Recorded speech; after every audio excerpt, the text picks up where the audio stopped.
నమస్తే, welcome to city 24/7 top debate. నేను Suresh. అమరావతిపై ఆడలేక మధ్యలోడన్నట్టుంది YCP రాజకీయం. శాశ్వత రాజధానిగా అమరావతిపై అసెంబ్లీలో తీర్మానం చేసి కేంద్రానికి పంపాల్సిన కీలక సమయంలోనూ వైసీపీ అసెంబ్లీకి డుమ్మా కొట్టింది. తద్వారా అమరావతి రైతులను వైసీపీ మరోసారి మోసం చేసినట్లయింది. అసెంబ్లీకి వచ్చి అధికార పార్టీని ప్రశ్నించాల్సింది పోయి అమరావతిలో అవినీతి జరిగిందని గగ్గోలు పెడుతూ రైతులను రెచ్చగొట్టే ప్రయత్నం చేస్తోంది వైసీపీ. ముందు అంశంపై డిబేట్లో పార్టిసిపేట్ చేస్తున్నారు తెలుగుదేశం పార్టీ అధికార ప్రతినిధి సయ్యద్ రఫీ గారు, నమస్తే అండి. వైసీపీ అధికార ప్రతినిధి మధుసూదన్ రెడ్డి గారు, నమస్తే సార్. సిపిఎం సీనియర్ నాయకులు రాష్ట్ర వ్యవసాయ కార్మిక సంఘం కార్యదర్శి వెంకటేశ్వర్లు గారు, నమస్తే అండి. Senior journalist political analyst Koteswara గారు, నమస్తే sir. Welcome to you all. Sir Madhusudan Reddy గారు, ఇప్పుడు అమరావతికి చట్టబద్ధత తీసుకురావాలి అని ఇప్పటికిప్పుడు ఈ నెలలోనో లేకపోతే ఈ సంవత్సరంలోనో 2026లో మనందరికీ చెప్పటమో లేకపోతే ప్రజాబాహుల్యంలో లేకపోతే పబ్లిక్ డొమైన్లో ఉండటం కాదు. అనేక సార్లు మనం కూడా డిబేట్ పెట్టాము లాస్ట్ ఇయర్ కూడా. కాకపోతే దీనికి ఉన్నటువంటి టెక్నికాలిటీస్ ప్రకారంగా అందులో పార్లమెంట్లో చట్టం చేయాలి కాబట్టి దానికి కొన్ని ప్రొసీజర్స్ ఉంటాయి కాబట్టి ఉత్తర ప్రత్యుత్తరాలు రాష్ట్ర ప్రభుత్వానికి కేంద్ర ప్రభుత్వానికి మధ్యలో జరుగుతూ ఉంది. దాని మీద కూడా మనం గతంలో డిస్కస్ చేసాం.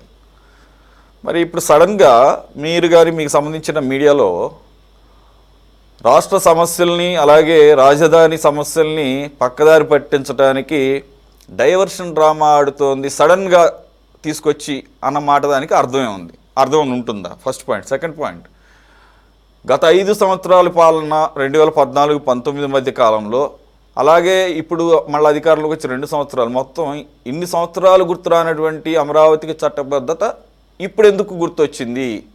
ఇది కూడా డైవర్షన్ పాలిటిక్స్లో భాగం. లేదంటే రాష్ట్రంలో అనేక సమస్యలు ఉన్నాయి, ఆ సమస్యల నుంచి పక్కదారు. అసలు చట్టబద్ధత అన్న అవసరం కానీ ఆ ఆవశ్యకత కానీ ఎందుకు వచ్చింది? 2014-19 మధ్యలో చట్టబద్ధత చేయాలన్న అంశం మీకు అప్పుడెందుకు గుర్తు రాలనే దాంట్లో అర్థం ఉందా? అసలు చట్టబద్ధత అనే పరిస్థితి కానీ దేశంలో మొదటిసారి ఒక రాష్ట్రానికి రాజధానిని చట్టబద్ధతగా చేసి గుర్తించండి బాబు, పార్లమెంటులో ఒక చట్టం తీసుకురావడం ద్వారా అనేది అసలు ఇంతకుముందు ఎక్కడా లేదు. ఆ పరిస్థితి దేని వలన వచ్చింది? మీ వలన. Thanks to YCP. అమరావతిని 5 సంవత్సరాల పాటు పట్టించుకోలేదు మేమని చెప్పేసి ఆ కథనంలోనే ఉంది. ఏంటా కథనం? 7 సంవత్సరాల పాటు, అంటే మొత్తం 12 సంవత్సరాల్లో 7 సంవత్సరాల పాటు చేయనటువంటి నిర్ణయం ఇప్పుడు ఎందుకు చేస్తున్నారండి? అంటే మీరు అసలు దాన్ని పట్టించుకోలేదని దాని మీనింగు. అందు గురించి మళ్ళీ అమరావతిని క్యాపిటల్గా గుర్తించకుండా, లేదంటే 3 రాజధానులు అని చెప్పేసి ఈ కొత్త వర్షన్స్ తీసుకురాకుండా ఫ్యూచర్లో ఎవరు కూడా అమరావతిని కదల్చకుండా ఉండాలి. ఎందుకనంటే అది అక్కడ ఒక కంట్రిబ్యూషన్తో ఏర్పడినటువంటి ఒక క్యాపిటల్. అది రైతులకు కొన్ని హామీలు ఇచ్చి తీసుకున్నటువంటి క్యాపిటల్. అక్కడికి పెట్టుబడులు వస్తే కానీ రైతులకి ఇచ్చినటువంటి హామీలు నెరవేరినటువంటి పరిస్థితి. అమరావతి అభివృద్ధి చెందితే కానీ అమరావతి ఒక సెల్ఫ్ ఫైనాన్సింగ్ క్యాపిటల్ అన్న దానికి సార్థకత రాదు అనేటటువంటి పరిస్థితి. కాబట్టి కదల్చకూడదని చెప్పేసి చట్టబద్ధత తీసుకురావాల్సినటువంటి అగత్యం మీరు తీసుకొచ్చి మళ్ళీ ఎదురు క్వశ్చన్ చేస్తే దానికి ఏమన్నా క్రెడిబిలిటీ ఉంటుందా? First of all please. ముందుగా మీకు సిటీ 24/7 యాజమాన్యానికి, వీక్షిస్తున్న ప్రజలకి, ప్యానల్లో ఉన్నటువంటి సోదరులకు, పెద్దలకు శుభ సాయంత్రం. సార్, ఇప్పుడు మీరు చెప్పిన దాంట్లో మీరు చెప్పింది వింటేనే తెలుగుదేశం పార్టీ డొల్లుతనం ఏందో అర్థమైపోతుంది సార్. ఎందుకంటే 2 సభలు ఉన్నాయి రాష్ట్రంలో. చంద్రబాబు నాయుడుకి తెలుసో తెలీదో మీకు తెలిసి ఉంటుంది. ఎందుకంటే మీరు పరిపక్వం చెందినటువంటి ఒక విశ్లేషణ భావం ఉన్నటువంటి వ్యక్తిగా మీకు అన్ని విషయాలు తెలుసు. నేను మిమ్మల్ని అర్థం చేసుకోగలను. ఎందుకంటే రాష్ట్రంలో 2 సభలు ఉన్నాయి. చంద్రబాబు నాయుడు గారికి తెలుసో తెలీదో, తెలుగుదేశం పార్టీకి తెలుసో తెలీదో 2 సభలు ఉన్నాయి. ఒకటి శాసనసభ, శాసన మండలి. అంటే చంద్రబాబు నాయుడు గారి ఉద్దేశం ఏంటంటే శాసన మండలికి ఎందుకు ఈ బిల్లుని పెట్టలేదు? ఫస్ట్ ఒక క్వశ్చన్ అడుగుతున్నా. ఒకటి అంటే శాసన మండలికి బిల్లు పెట్టకుండా మీరు చేసేటువంటి తీర్మానాలు ఏంటి? అంటే శాసన మండలికి అంత చట్టబద్ధత లేదంటున్నారా మీరు చెప్పేటివి?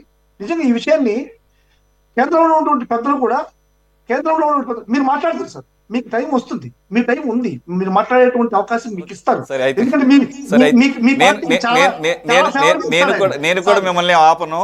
దానికి మాత్రం ఒక లైన్ ఆన్సర్. తీర్మానం వేరు, బిల్లు వేరు. బిల్లు అంటే రెండిట్లోనే పెట్టాలి, పాస్ చేసుకోవాలి, చట్టం చేయాలి. దీనికి చట్టం చేసేటటువంటి పరిస్థితి లేదు కాబట్టి తీర్మానం అనేది ఓన్లీ అసెంబ్లీ మాత్రమే ప్రవేశపెడతారు. ఆ తీర్మానాన్ని పార్లమెంట్ ఎందుకు మీరు అక్కడే తీర్మానం చేయాలి? మండలిలో తీర్మానం చేయరా? ఎందుకు తీర్మానం మండలి మీకు అంత తక్కువ చిన్న చూపా? మండలి అంటే చంద్రబాబు నాయుడు గారికి ఎందుకు తీర్మానం మండలిలో మాత్రం తీర్మానం చేయరు? మండలిని రద్దు చేయాలని చెప్పేసి ప్రపోజల్ పెడితే ఒక టైంలో తీసుకొచ్చింది మీరు. చిన్న చూపుల గురించి మాట్లాడద్దు. రద్దు చేయండి. చంద్రబాబు నాయుడు గారు మండలి రద్దు చేయమంటున్నాం, చేయండి. కానీ ఉన్నంత వరకు దానికి విలువిచ్చేటువంటి బాధ్యత ముఖ్యమంత్రి గారికి ఉందా లేదా? తీర్మానం చేసి దానికి తీర్మానాలు పంపించరండి. తీర్మానాలు మండలి పంపించాల్సిన అవసరం ఏం లేదు. తీర్మానం ఒక రిక్వెస్ట్, అదొక నిర్ణయం అంతే. హౌస్ ఆఫ్ రిప్రజెంటేటివ్స్ అది. హౌస్ ఆఫ్ రిప్రజెంటేటివ్స్ అంటే ప్రజల యొక్క భావాన్ని ప్రతిబింబించేది. శాసన మండలి ప్రజలు ఎన్నుకున్నటువంటి వ్యవస్థ కాదు మండలి కానీ అక్కడ రాజ్యసభ కానీ. బిల్ అంటే వేరు, బిల్లు వేరు, తీర్మానం వేరు. ప్లీజ్. మీకు రాష్ట్రపతి గారు కూడా ప్రజలు ఎన్నుకున్నటువంటి వ్యక్తి కాదు. రాష్ట్రపతి గారు కూడా ప్రథమ పౌరుడు ఏదైతే భారతదేశంలో ఉన్నారో ఆయన కూడా ప్రజలు ఎన్నుకున్నటువంటి వ్యక్తి కాదు.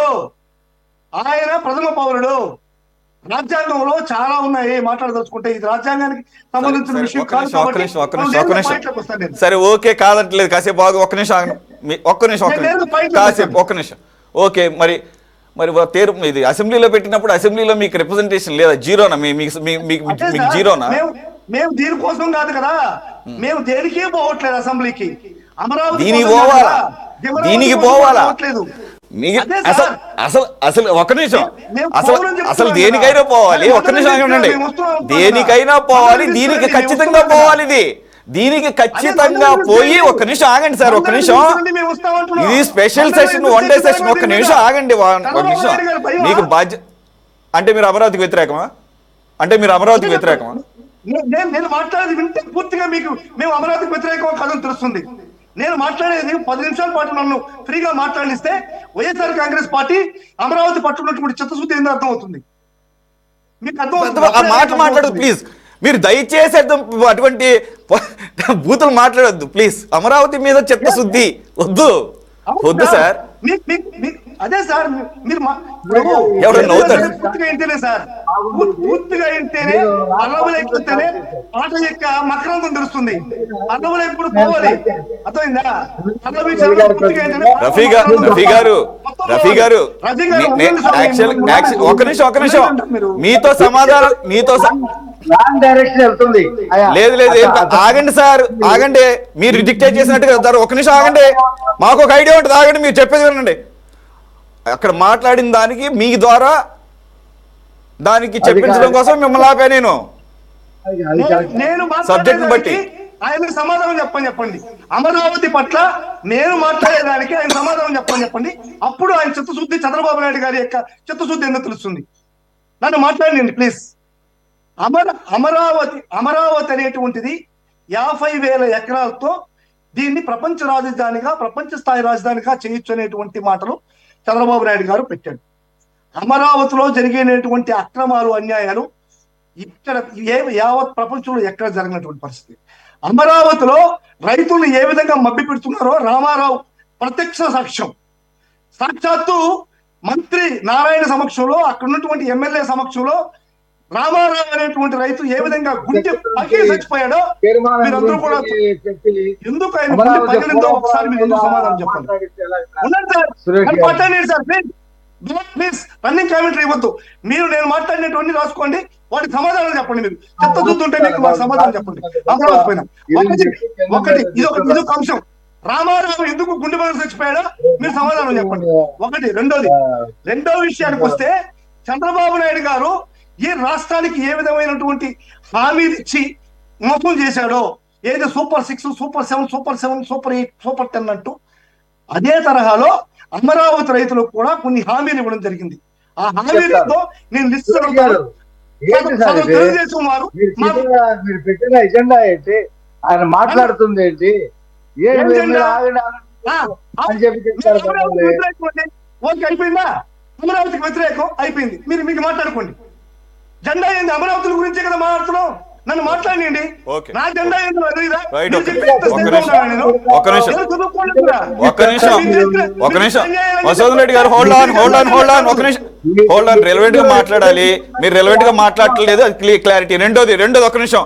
ఇవే మాటలు ఆగండి స్వామి, ఆగండి, చెప్పేది వినండి.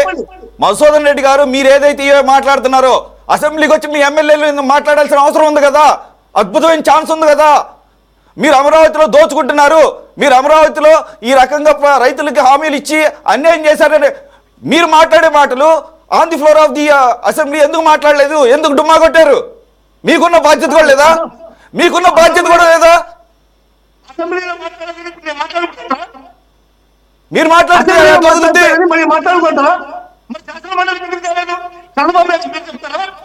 అసెంబ్లీలో 11 మంది ఉన్నారు కదా, అసెంబ్లీ ఎందుకు కొట్టారు? అసెంబ్లీలో ఎందుకు ప్రశ్నించలేదు? అసెంబ్లీలో ఇవన్నీ కూడా ఎందుకు ప్రస్తావన తీసుకురాలేదు? ఎందుకు పారిపోయారు? మీ నాయకుడు ఎక్కడున్నాడు? మీరు ఎందుకు పారిపోయారు? మీ నాయకుడు ఎక్కడున్నాడు? ఇచ్చిన ప్లాట్ఫామ్ వాడుకుంటాం చేత కాక మళ్ళీ వైఎస్ఆర్ కాంగ్రెస్ పార్టీని అమరావతికి వ్యతిరేకం అని చెప్పని ఎక్స్ప్లెయిన్ చేయాలి.